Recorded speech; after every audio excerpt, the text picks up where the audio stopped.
This is hands down the most elaborate truck that I've gotten the opportunity to build, and it has created its own opportunities and challenges within itself, and it is a proud moment to see it out here and see it the way it is, because there has been a lot of days that you don't succeed, but the challenge has been accepted and we're having fun with it.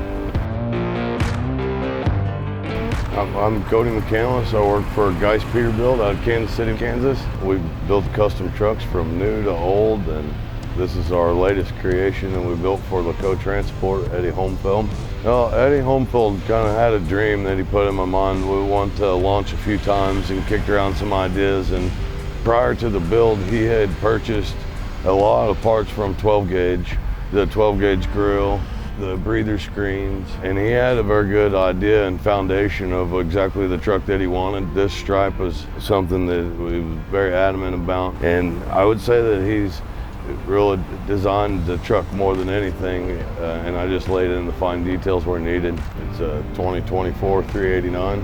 We started in June of 24 building a work truck. We body dropped the truck 2 inches to start with, and we had a few great ideas to make a nice work truck. About mid-October, I was cutting the back window in this, and I had most of the interior out to do that process. And Eddie had come in the shop and said, well, don't put it back stock, make sure it goes back custom.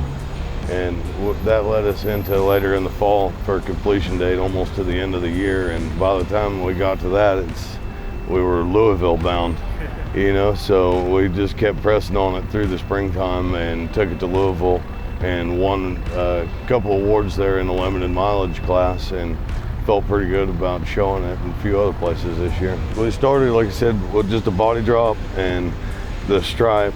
We changed the 389 grill out to 379 and the 359 square buckets on the factory brackets.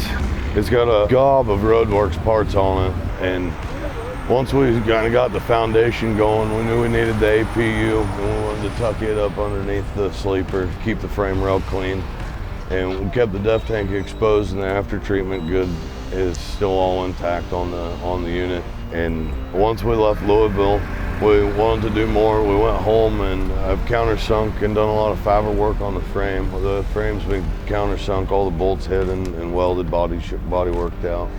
The end of the frame, I tucked it all, made a nice recessed panel at the end of that, and hidden shift fender. We run shift fender brackets and shift fenders on this, and built a small modification to get the rear end tucked on that. After that process, we decided that there was something needed to be done under the hood. We hadn't touched it yet, so the hood's been shaved.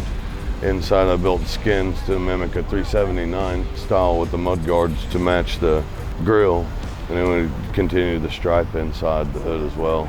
And added a lot of detail to paint work in the motor area. It's a Cummins X15. It's used stock 565. Every plastic and vinyl goods have been removed from this interior. We pulled the dash, and I decided to dye everything with a product SEM makes, because I know when this truck will go to work, I didn't want paint to chip and fall. I wanted to be able to show it for a few years. So we dyed all the black plastics and the soft goods black, and then trimmed it out in red. Used 12 gauges steering wheel. The floor is a polycarbonate floor that glows at night. Create ambient lighting, some cool lights over your head aren't blinding. Yeah, a lot of neat little details in there as well. I'd say the build process is one thing led to another till a custom truck's never done.